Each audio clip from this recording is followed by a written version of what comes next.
Hi, welcome to Talks at Google in Cambridge, Massachusetts. We're here very proud to welcome David Macaulay, author of The Way Things Work. This is a book that I think many of us have a lot of affection for, deeply informative, but also a lot of fun, whimsical.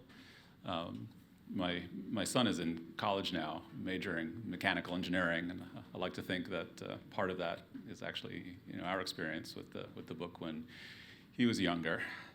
But in any event, David Macaulay is certainly someone who needs no more further introduction. So without further ado, please welcome David Macaulay.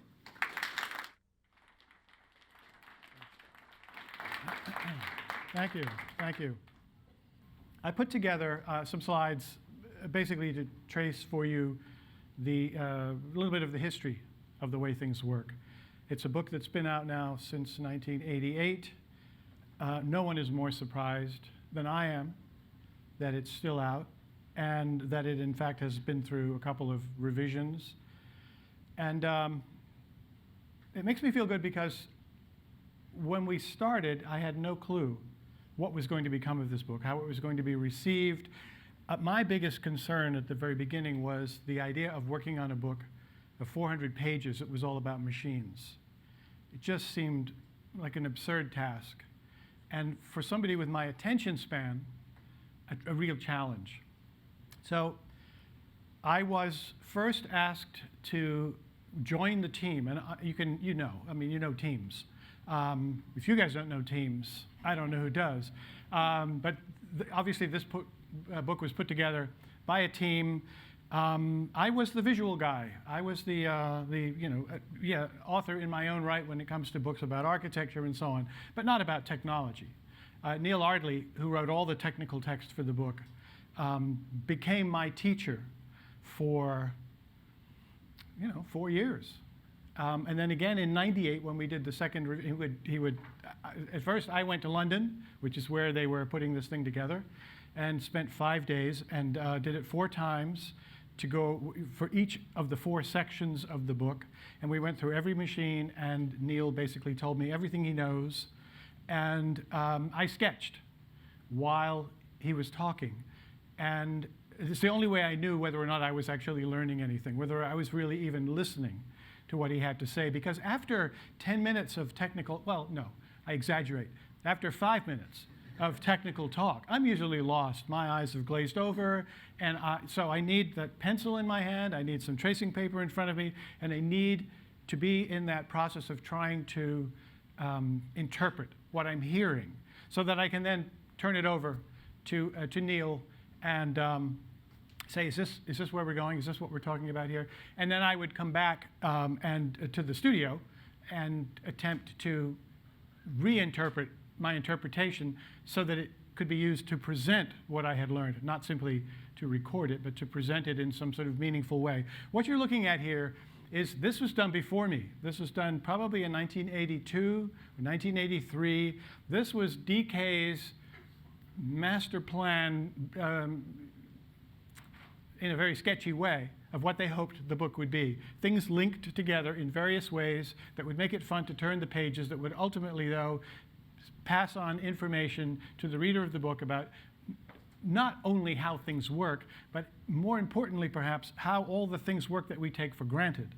And that, to me, has always been the most important part of the book, which is why the book has always, I think, deserved to be updated, because there's new stuff now that we've already we've already completely taken for granted. I'm assuming that you guys are so far ahead of the curve that even those things that I'm thinking about seem sort of old-fashioned and dated. But no, to most of us, knowing how a cell phone works or a touch screen works and that sort of stuff is still, or should be, interesting to the average reader. And I'm going for the average reader when it comes to visually presenting this information. So this was the diagram, and this is one of the first images. These are 2 early images I made, and these were done for, I think a Frankfurt Book Fair or something like that. They wanted to present the idea of this 400-page book about machines and get all their European co-publishers lined up and so on and so forth. And the American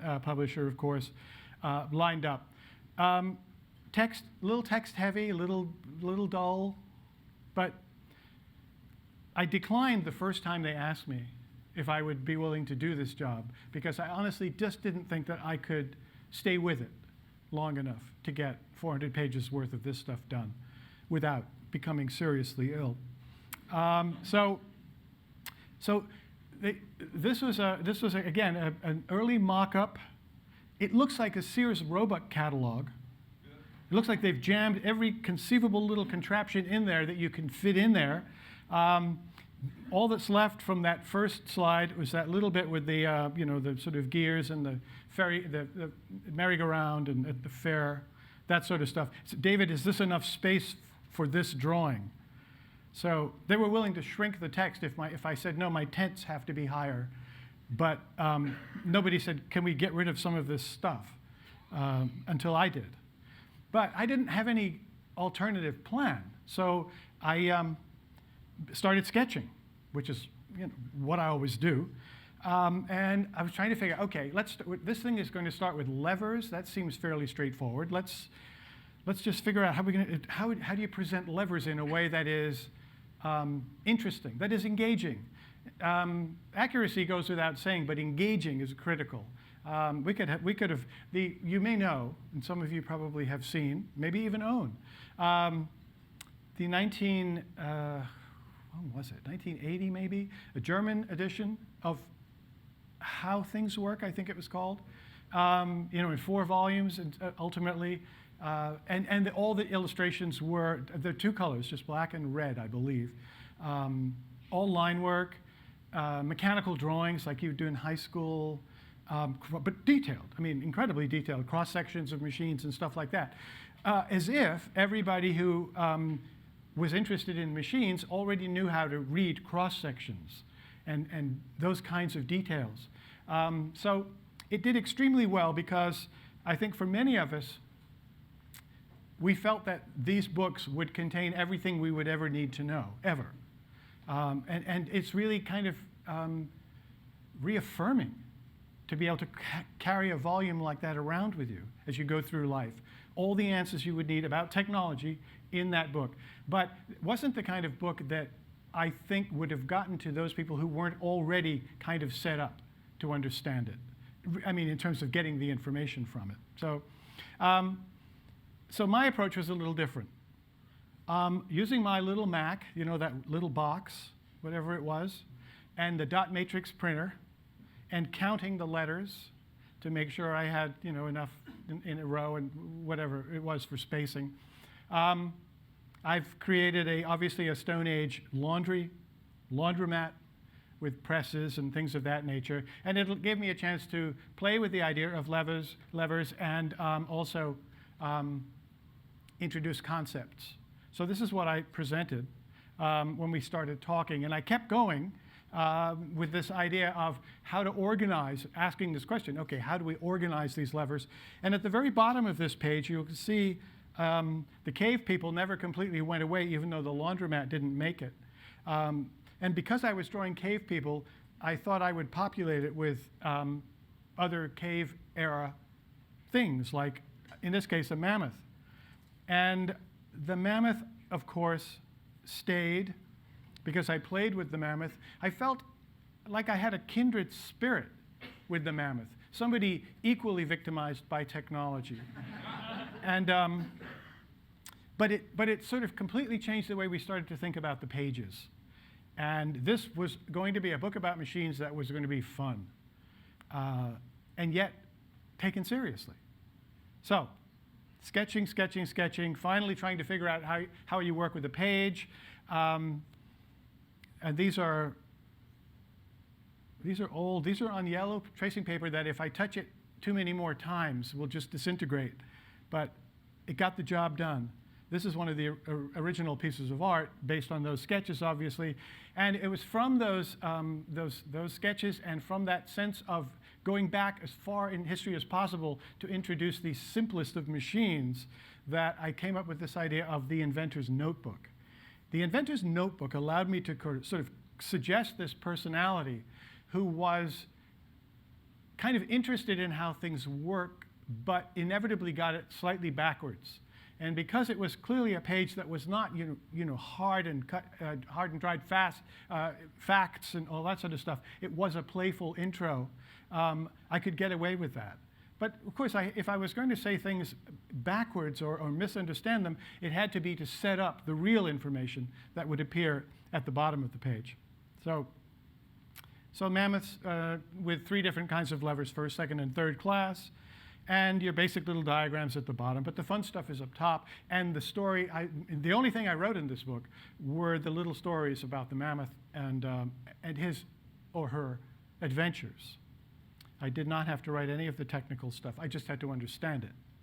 So then we can move from mammoths to levers, well, almost from mammoths, not quite, leaving them behind, to other devices that illustrate the use of levers, the grand piano. At the bottom of this illustration, there used to be, in the first edition, and I believe also in the second edition, in fact, I know, a mechanical typewriter. Another nice visual example of levers at work.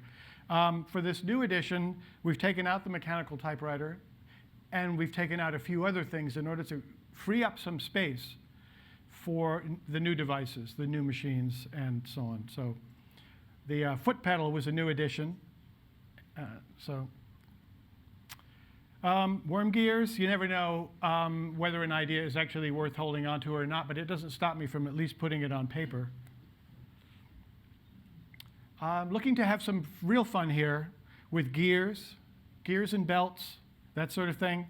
A waving hand, a huge scale, Trojan horse-sized waving hand. This is just sitting at the drawing board with a pad of tracing paper and just putting down whatever popped into my mind with 1 or 2 words in my head to kind of guide the thought. Back to that first sketch, but now perhaps a more elaborate version of the fairground and the gears, which got sort of compressed and changed. The gears have disappeared for a moment, as we're just looking at belts here and wheels. Trying to figure out how to really have fun with the visual parts of the imagery, but also make sure that the verbal chunks are, from a compositional point of view, in an appropriate place to not inhibit the flow across the spread. I'm always trying to figure out how to make these compositions work so that the reader is led in some sort of meaningful and hopefully useful way across the pages. An early full color version, full color. That's another thing I should mention. The original book, 1988, at 400 pages, was half full color and half 2-color, alternating spreads. Reason being to keep the price down. They were worried about the cost of a 400-page book. So we did half of it in 2-color. This is one of the 2-color spreads. It's really nasty. This is a very nasty spread. It was nasty then, it's nasty now. So I reworked it. And now we're looking at the color that was actually reproduced in the book back in '88. And the gears now have become larger and clearer. They were lost, amid all that other stuff in the earlier spread. But still, it's fun, and the little elements of play, I hope, reward those, particularly those younger readers who come back and look at the book a second time and a third time and a fourth time. This is not, I hope, a one-read book. I hope, and it's the only reason I could use to sort of justify the silliness of parts of it. It's a book that has to welcome a multi-read approach. But if you just want to get in there and get the information, that also has to be clear. This is the newly revised spread from The Way Things Work Now. And I went back in and recolored all of the art that was done in 2-color back in '88. That was my That was kind of the deal. If I was going to have to go back into this book and redo all this stuff, I at least wanted a chance to change once and for all those two-color pieces, not because they're just two-color, but because in many cases, they weren't as clear as they could be when it came to reading the information. So here was a chance to make sure the line work held up, and it was done digitally. I mean, I sat there with I have a very sophisticated computer system. I'm still using Photoshop Elements, which came with my scanner. I have nothing to do with the cloud. I have no idea what they've been up to. They've probably been up to great stuff. Here I am using Stone Age digital technology to take out the color from a two-color drawing without killing the lines, and then putting color back in and trying to hold on to some sense of texture that will match the full-color pieces that we're leaving as they were. I did not want it to look like a book that had been messed with. I wanted it to look like a new book that was sort of consistent from beginning to end. And I think the reproduction of it has been so terrific that it all worked. These were two-color in the original book. They're now clearer to read. The gears, as you can see on the right-hand side, were really lost. It got muddy and dark, and so now you can actually see where the different gears are and how they relate to each other. Here's a two-color. There's a four-color. Minor changes. Now, I didn't want to sort of go crazy with the color. I did in a couple of spots, but I didn't, generally speaking, want to go crazy with it because one of the limitations forced upon me by the two-color, four-color alternations was that the color stuff couldn't be crazy, or it would have created a real disruption as you turned the page to two-color. It would have looked really dull and dead next to a really vibrant two-color spread. So the color was muted back then to match the two-color limitations. And this time, I was making new color, but it was muted now by the old color. One of Neil's, when he got frustrated with me, he would make these drawings, these diagrams. So he wanted to do the engine, and show me everything that he felt should be in it. And then we would talk about it, what it does, and so on and so forth. And my job was then to interpret. And so it's just a series of sketches. What point of view? Where are we when we look at this engine? We need to be in the best place from which to see the bulk of the information clearly and begin to understand how it all works together. You can't necessarily, for instance, take a photograph of an engine that will be the most ideal spot. You're going to sacrifice things. As an illustrator, I can move things around a little bit. I can distort slightly. So these sketches are kind of a glimpse into the process. These are all just pieces of tracing paper. And I'm playing with point of view. I want this thing to be dramatic. It's got to be one of the most influential machines certainly ever made in my lifetime. And so it could afford to have some power. So you look up at this thing. You sort of look up and wonder at it, perhaps. Now redraw it was maybe things were off. Maybe the various pieces, the cranks were off or out of alignment or something like that. So you're always sketching over sketching over sketching. I draw on paper all the time, even though I use elements. Maybe it's element 6. I can't remember. But the drawings have to be on paper because it just feels right. I have tried, I work obviously on a tablet when I'm putting the color in, and I've gotten used to it, but I can't say it gives me pleasure to move that stylus over my little bamboo tablet. I told you, Stone Age. And I've entertained the notion of trying to go to a real screen, and draw on it and all that sort of stuff. It sounds like too much work. Anyway, that's the first version, full color version, very muted. And in fact, at the end, I didn't like it. So I reworked it, moved things around a bit. This is the new one. This is the one that you know from the first edition of the book and that has been reproduced again in the latest edition of the book. The angels are still there. You need angels. If you want to suggest any kind of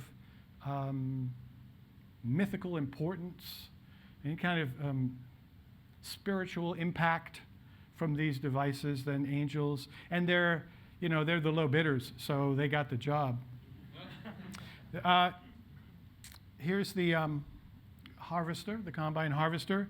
This was a 2-color image in the first book. This, believe it or not, is a 4-color piece of art, but it's much clearer. It's so much easier to read now the flow of wheat and all the stuff that gets thrown away and the way it's stored and whatnot. The sewing machine was fun. Super scale.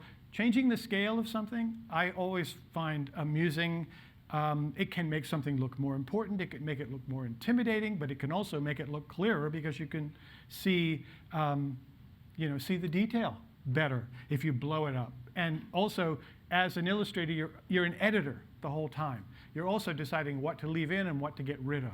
What's really important here and what can stay. So that's, I often think that it may be one of the most important jobs of an illustrator is to serve as editor and decide what goes in. You have to know what you're trying to say.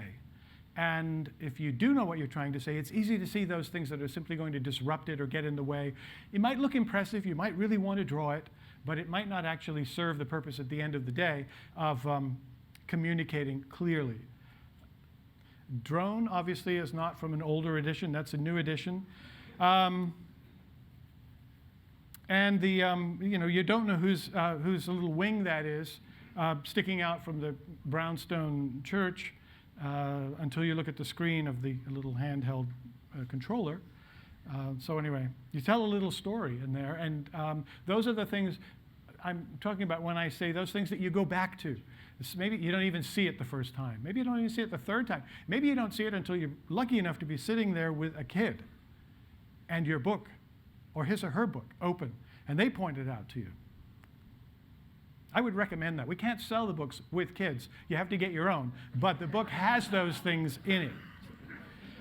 This is a modified. This is one of those funny compositions where a lot of things got kind of moved over into the left-hand page. The text actually in this, on the left-hand page spread, actually simplifies. The open spaces here just seem kind of at a loss for some sort of purpose. The fact is, though, they contain the chunks of text, which stops that whole thing from just kind of floating around in a messy way. But what we wanted was room for the airport scanner on the right-hand page. And so why did I choose the White Rabbit from Alice in Wonderland? Because I wanted the watch. I wanted the watch to show up on the screen in the lower right-hand corner. Sometimes the logic seems a little bit unusual and stretched, but nevertheless, that's why we've got a rabbit here about to put its paws up and be looked at. Up into space, moonlanders and Mars rovers and things of that nature. Now, this is one of the instances. This is a double, there's the 2-color spread from the original. And, but it's hard to see the heat in the furnace. It's hard to see the heat in the Bessemer contraption. So I did it again, new color to 4-color. So 2-color to 4-color. And in this case, I think you've got a fighting chance of telling that it's hot and seeing where it's hot and where it cools and so on. So that was worth going to. This is the old dot matrix printer.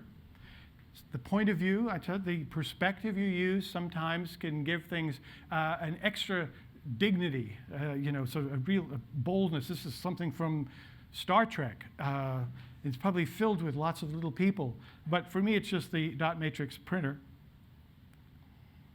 One of my favorite compositions, sort of following the movement of the tape, through a video recorder. The video recorder is gone from the new edition, has to be replaced, and as is the sound tape recording method. But you can see this gives you a couple of clues as to how I work. There are pieces of paper stuck over paper with Scotch tape that have changed colors. Magic tape is my preferred tape. So I have elements magic tape, my own photocopier, and that's pretty much it. One flat surface that's generally speaking clear so that I can draw on it whenever I feel like I need to, or there's a deadline approaching.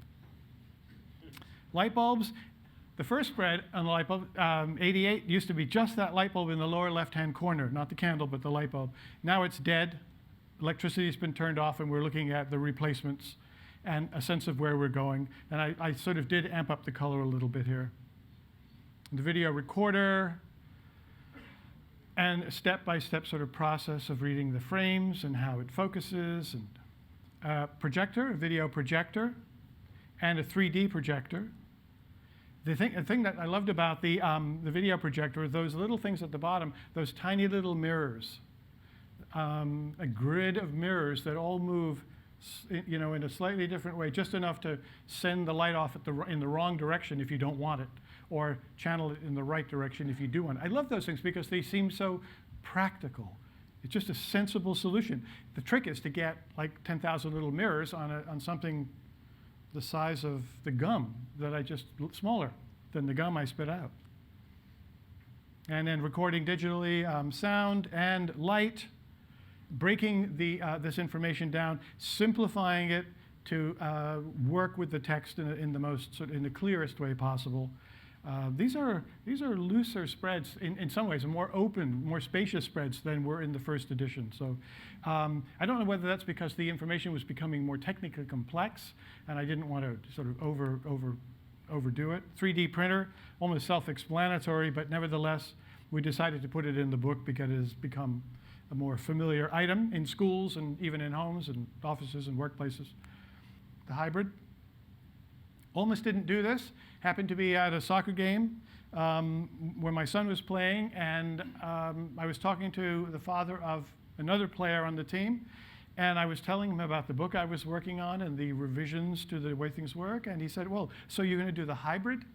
And he probably saw the blood drain from my face when I realized we're halfway through these illustrations, and none of us thought about the hybrid car. And the car had been such a major part of the book for the first two editions. Anyway, caught it at the last minute, thanked him profusely.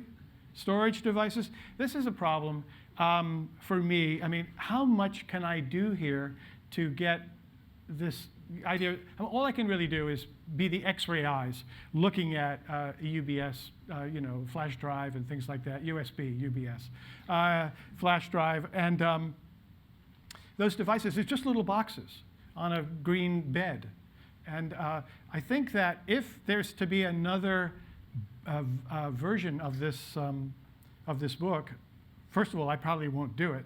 But secondly, I think it's going to have to be really huge, because I'd like to get inside the chip, and to draw even a little chip and draw it big enough so you can just see how complicated it is. We do talk about gates and all that sort of stuff, but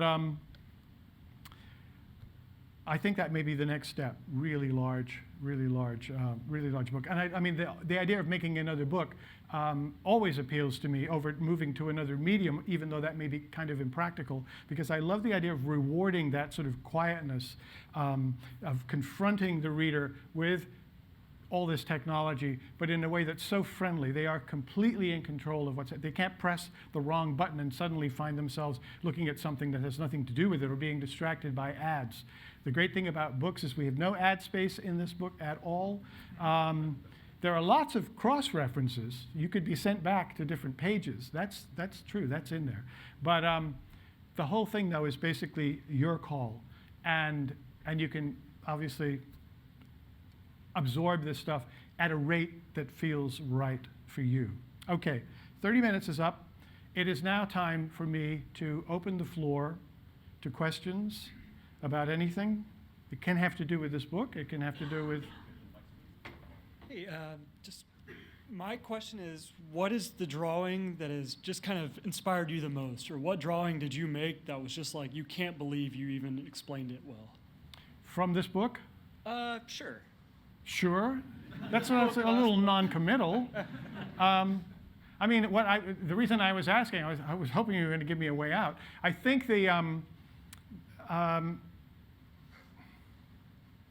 There isn't one that honestly comes to mind as the sort of like one, boy, I really nailed it. I can tell you one that I did not nail, and that is the automatic transmission of the car. It was the very last drawing I did in 88, 87. I mean, literally, it was April of 88. The book was going to press, and I had still not done the automatic transmission of the car. I drew it. I still can't tell you how it works. But nobody's brought it up, so I must have been working with, I was working with a good team who would have spotted anything, but I did not. That's the one drawing where I don't feel I absorbed the information in the way I like to. But I would go back to a book like Cathedral and say that those are the drawings that, in a way, make me feel proud to have done them, because they come, they're the end result of really getting to know how you pile one stone on top of another, which you can tell from my tongue-in-cheek comments about the digital stuff I use. I feel much more comfortable with. Give me a piece of limestone, and we'll just put another piece of limestone on top of it until we're done. But then it looks fantastic, and then it stands for 800 years. Anyway, go ahead. Yeah, I'm just curious how this became your book. Your name is prominent on the cover, and you say you work with a team, and how and when did that happen? My name? Yeah. Because my name is on the front of this book because of the American market. That was a decision made by the publisher, and it has been a source of discomfort from the very beginning, from the very first time it happened. But when Houghton Mifflin picked up the book in the US, and I only did it because Houghton was my publisher. I only did it with DK on the condition that Houghton would do the American version. So, but what happens is then people don't know Neil Ardley's name in this country, didn't know his name. They knew me, so it was simply easier. I would imagine that the pressure came from the sales department, basically, who don't really want to have to explain things. They just want to, okay, this has got Macaulay's names on top. This must be good. Buy many. What else would make sense? So anyway, wherever I go, I talk about the team. I always mention Neil and get Neil in. Neil's no longer with us. Christopher Davis is no longer with us. He was one of the key guys for getting this idea developed. But I'm the shill. It's as simple as that. But I can draw. Yes. You've been talking an awful lot about your background in low-tech specifically, while illustrating and explaining some extremely high-tech things. I'm curious as to whether there were any high-tech technologies that you decided to leave out. Again, that was a team decision, and from what I can remember, they would have been more, maybe too technical, maybe too esoteric for the audience we were after. The whole idea from the beginning was kind of to open people's eyes to the basic information behind how things work, whether it's mechanical things or electrical things, digital things. Get the basics across, not try to anticipate what the next machine would be, or even do the most sophisticated versions of those machines, but pick those things that would lend themselves to this kind of old-fashioned kind of interpretation. So it is all about, it's about stimulating curiosity, but it's also about being reassuring that it is possible on some level to understand this stuff, unless it's the automatic transmission. Yes. First, I want to thank you. I grew up flipping through this book before I could even read, and I think that's a big part of why I'm here today. You mentioned that you're trying to create these drawings so that they're simple enough for children to understand, and I think they are.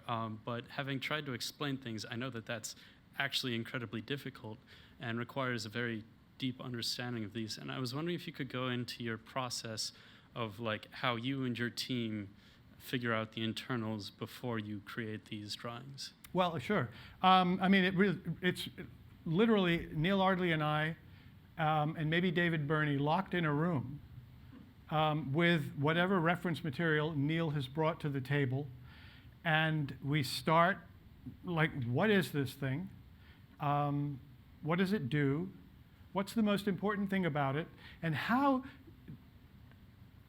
do what aspects of this machine and the way it works are similar to machines we might already have introduced elsewhere in the book? It was always also about linking things and looking for surprising connections between things, in that the machines would do completely different jobs, and yet the technology behind them would be very similar, or there would be strong overlaps. And it was just, literally back and forth.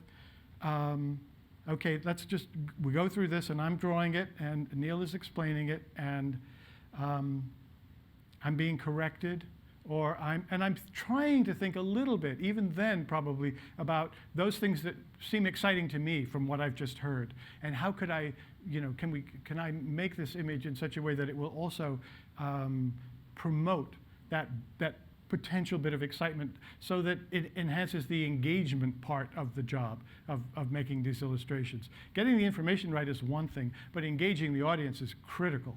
So, but that was the process. It wasn't magic. We just stayed there until we were done and came out at the end of the day exhausted, and did it until we had done 400 pages worth. Yeah. So, complete change of pace. Is it okay if I confess that I have a soft spot for Motel of the Mysteries and spent a good long time reading Shortcut over and over to my children? Yes, it is, actually. It is. Please feel free. And don't stop. Don't stop there. No. But anyway, those having somewhat, the playfulness is certainly present here, but these feel like very different books from this, and I wondered if you could just comment a little bit on this, and from Cathedral and from some of those others. It seems like a very wide range of work. And Cathedral was the first of 4 or 5 books on architecture.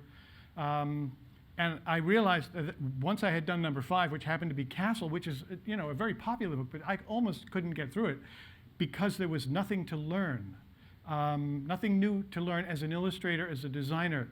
I was basically taking the formula that I had established with Cathedral, kind of proven worked in City and in Pyramid, and plugging in new information, slightly new information, in order to end up with a castle on a hill.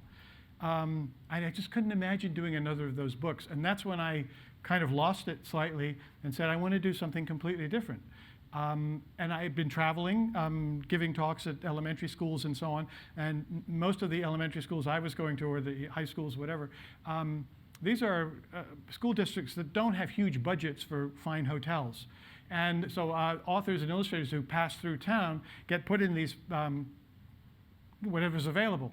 So I would walk into these motels, like one after another in different parts of the country, and I would start to notice these similar things, like, the plastic shower curtain still held up, but by only 3 rings.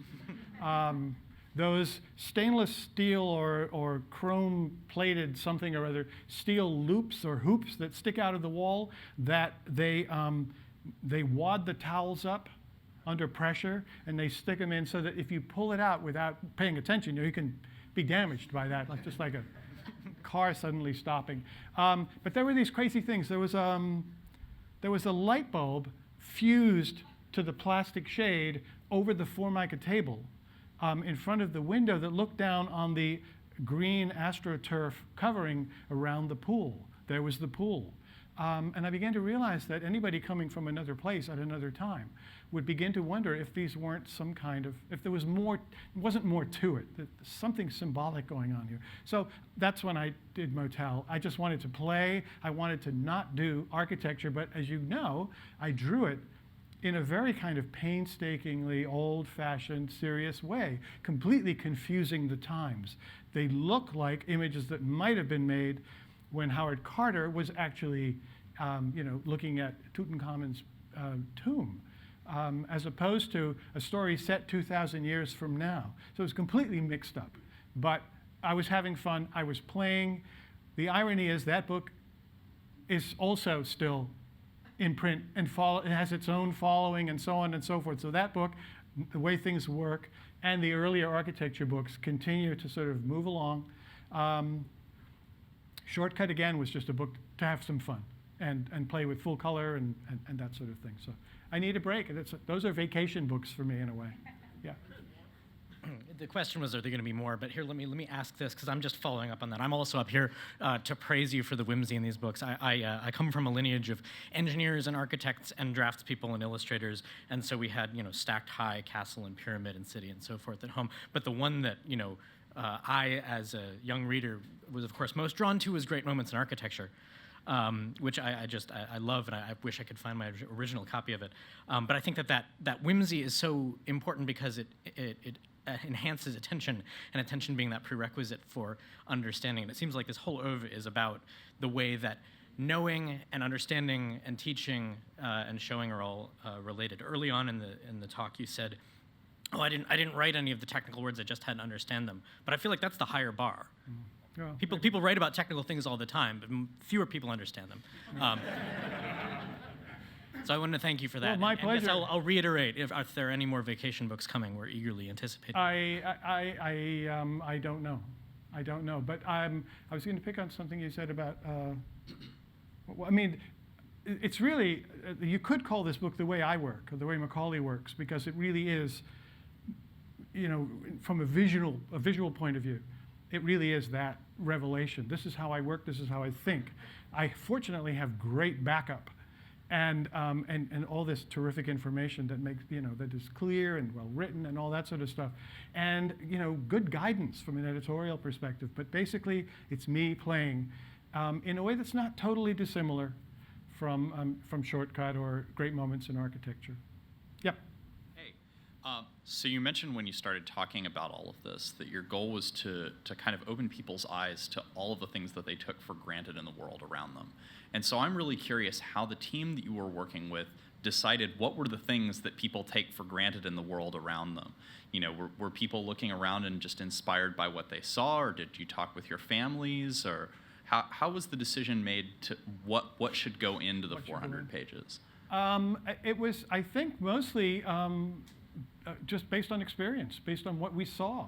I mean, the hybrid, as I said, barely made it in, just luck of the draw. But you're sitting around and you're at the table and you're having this conversation and you throw things out, and they're the most obvious things. After the fact, they're the most obvious things. There's nothing in there that would surprise you. There may be things that should be there, and you're surprised that they're not. But I don't think there's too much of that either. It was very common sense driven.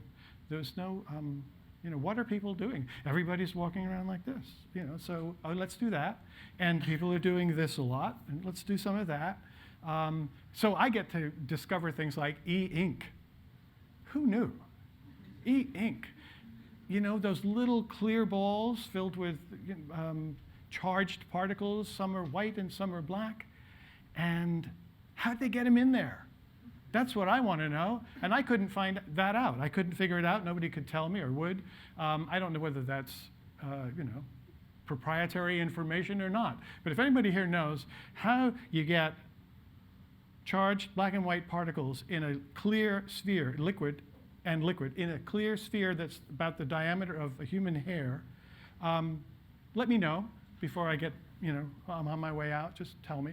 I can only envision little people, really small people with tiny little hands. So, but there's nothing magic to the choice, honestly. And there was no. I was going to say there's no sort of committee. That we don't try things in front of an audience first and say, okay, let's include that.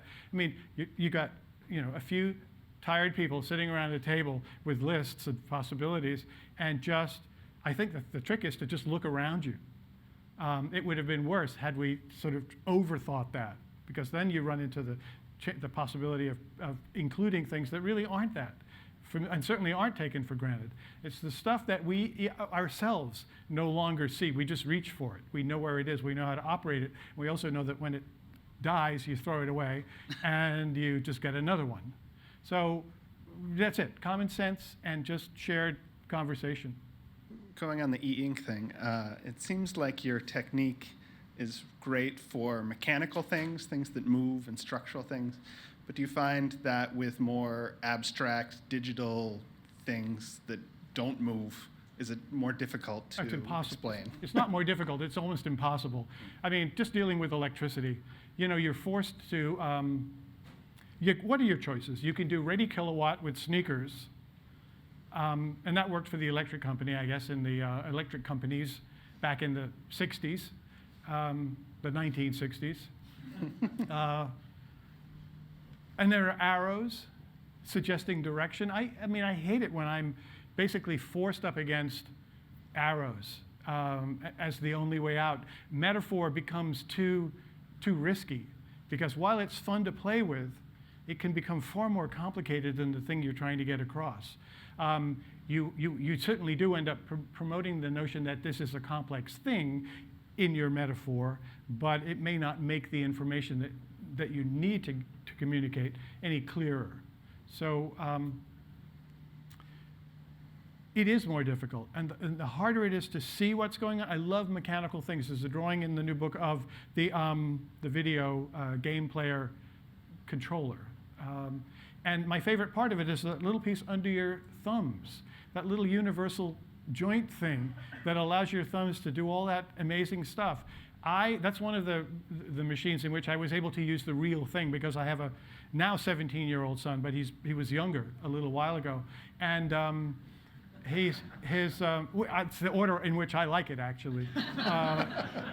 He has been known to have a little bit of a temper when he's playing these games and he's losing, and we keep telling him it's not that important. It's just yeah.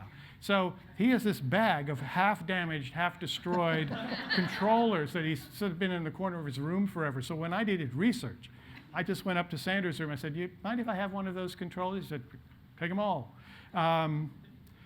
And I'm looking at that thing and taking it apart, and I drew it, and I thought I understood it the first time I drew it, and I drew it again, and I still didn't get it right. So it's not just the way these things move and the way they're sort of hinged and whatnot, but it's the way the material works to allow something to move in one direction. So it is wonderfully complicated, but visually rewarding, because at the end of it, you kind of have a sense of, oh, I see. I get it. I understand how the pieces go together. I understand how it works. Those are very satisfying moments. And whereas the rest of it is that green field with all the little gray boxes, lots of little lines, not as easy to see as they used to be, little blobs of silver, a city, basically. There's a city, and then there are these two big, chunky Stone Age things on the side, the wonderful range of technical stuff. We still have to appeal to the thumb and work with the thumb, even though this stuff doesn't care about the thumb so much, but these do. And that's kind of nice. And I think that's why I am drawn still to those pieces of the larger contraption. Thank you. You're welcome. I just also wanted to thank you for your books. I didn't get to read nearly as many of them as some of these people when I was a kid, because my brother was fiercely protective of his copies. I literally had to sneak into his room, and so it's not until I've been a dad where I have people in my family that give me an excuse to go into the children's section, but I'm still bigger than them and can fight them off, that I've gotten to actually catch up. Underground was just a couple of years ago. They found me in the corner of the children's section when my wife wanted to leave. Was like, "Where is Dad?" And it turns out I was over there. I'm delighted. Thanks. And I'm curious if there's anything that you've been either now or in the past really wanted to explain. It really ate away at you, but it took a long time or a particular insight before you really felt like, something that just sat there for a while, not just for a week or two, but maybe a year or two, and you really finally broke through and figured it out. You just described the motivation behind doing the way we work, the book on the human body. I was 55. And I knew nothing, basically, about how I work. Most crudely fundamental stuff. And I thought, I've got to figure this out. And so, I'll, to justify it, this what turned out to be a 6 or 7 year education. That is to say, to pay for it, I had to make a book. It's the hardest thing I've ever done. I think I made some progress. I knew I had a pancreas, for instance. I had no idea where it was. I knew it wasn't far, but I couldn't have told you, and I couldn't have told you what it did, why it was important, and so on. Having watched one removed, during a stint in an emergency room, not an emergency room, an operating room. I have a very strong memory of this thing now and where it was, because I saw the cavity inflated with air so that they could get in there and work around and all that sort of stuff, watching it on the monitor, seeing the person in front of me. That was the one where I was driven by guilt as much as anything, not just curiosity, but guilt and curiosity. What is going on inside me? And the funny thing about that day in the OR was I got there, like everybody does, at 6 in the morning, and you put on the scrubs and the whole thing, and I'm leaning up against the wall because the table is only like about there. So I'm back as far against the wall as I can. And after about 2 hours of this surgery, I'm really getting hungry. And it just seemed odd, but and maybe it was a little cold in there, not cold, but cool. So that may have had something to do with it. But then I realized I'm getting hungry because it smells like we're at a barbecue. Cauterizing anyone? So, and it just filled the air with this really pleasant, in a really gruesome setting. So anyway, I'm learning all the time and seeing connections and relationships between things that I don't normally reveal. But anyway, that was the book. In terms of future stuff, there's a lot of stuff I'd kind of like to know about. There isn't one at the top of the list. I'm finishing up a book now on the SS United States, the fastest steamship in the world, and it's the one that brought us, my family and I, to this country in 1957 from Southampton. I was a 10-year-old kid, and I remember I had never been so bored in my life. I'm on this amazing thing, fastest, spectacular Navy, built for the Navy as well as for commercial use. And what I remember best is going to the movies, because they were free. As a kid coming from the north of England, that was a huge deal. I went to the same movie 3 times a day for 5 days. And I spent the rest of my time on deck looking for the Empire State Building, which I was convinced I would be able to see as we passed Ireland, because it was really big, really. So anyway, I'm finishing that now, and then I really do have to entertain what you're, sort of the idea that you're talking about. What's next? What is it that I think I can devote some time to and, learn and so on? Thank you. Go ahead. David, who you just spoke to, mentioned Underground, and I wanted to also mention it as one of your books had the most impact on me. It actually gave me a physical sense of vertigo while reading it. Oh, so good. Well done. Good, thanks. And I wondered whether you'd thought about, you use drawing as a medium to communicate ideas to other people, but whether you've thought about talking about drawing itself, teaching people how to draw, or just talking about your own way that you see drawing. For me, it's one of the most satisfying things I can do, but it's really about connecting with the world around you. Drawing for me, it's not, I don't draw from, sort of invent something and then start drawing it. For me, that's sort of doodling. I really like to draw something, but something that I have to dismantle, even if I can't actually physically take it apart, I can dismantle it on the paper. I can dismantle it while I'm drawing. And the use of a pencil or the fountain pen on tracing paper is the most, it's such a gentle relationship. I mean, it's so soothing, it's wonderful to do it,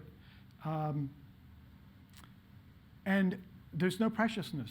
I'm not thinking of composition when I start drawing. I'm not thinking of how to arrange these things. I'm simply completing this process of taking things in, interpreting them in my brain, sending it down to my hand, trying it, looking at that and seeing if that connects with what began the process.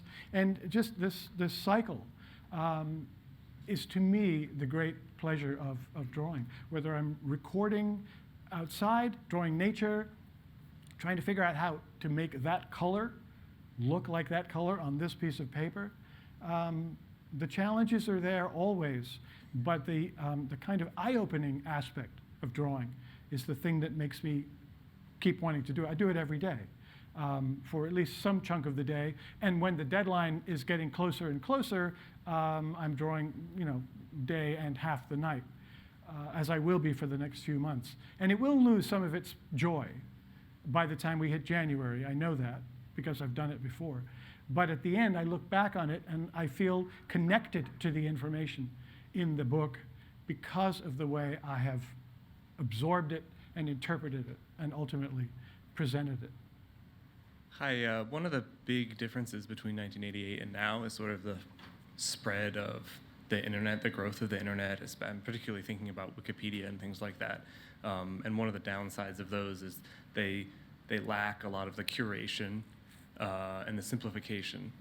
I was just wondering what your thoughts were on like the universal accessibility of things like Wikipedia in your pocket as opposed to the way that you approach this book, or did you find yourself trying to use that in creating the new edition of the book, or did you find that you rather go to more traditional sources? No, I would be crazy not to use it. I mean, it's an extraordinary tool. And it's interesting because why is this book still in print after almost 30 years when the internet has all this information? It has all the facts, but it doesn't make me care about them. I simply know it's a terrific resource, and I can look things up, and I can find things, and I can keep finding layers of things depending on what level of information I want. But at the end of the day, I have to interpret what I've learned, and that's what I said earlier about being an editor. I have to decide what it is in this book with its limited, format we can actually say and make clear. My goal is to encourage curiosity in a way that would perhaps nudge you to the internet or some other source of information for more detail, but you would feel excited about it enough to do that. The difference between facts and information presented through basically what seems like one voice, visually, verbally. Our work all comes together to create that book.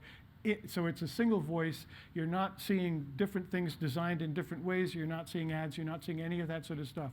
No distractions. Just look at the page and stir an interest in the information. Not expecting to answer all the questions about it, not even attempting to, but stir the interest, stir that curiosity, and then go for it. Use the rest of the world as your, and all those other tools as your encyclopedia. All right, thanks. Thanks very much. Thank you.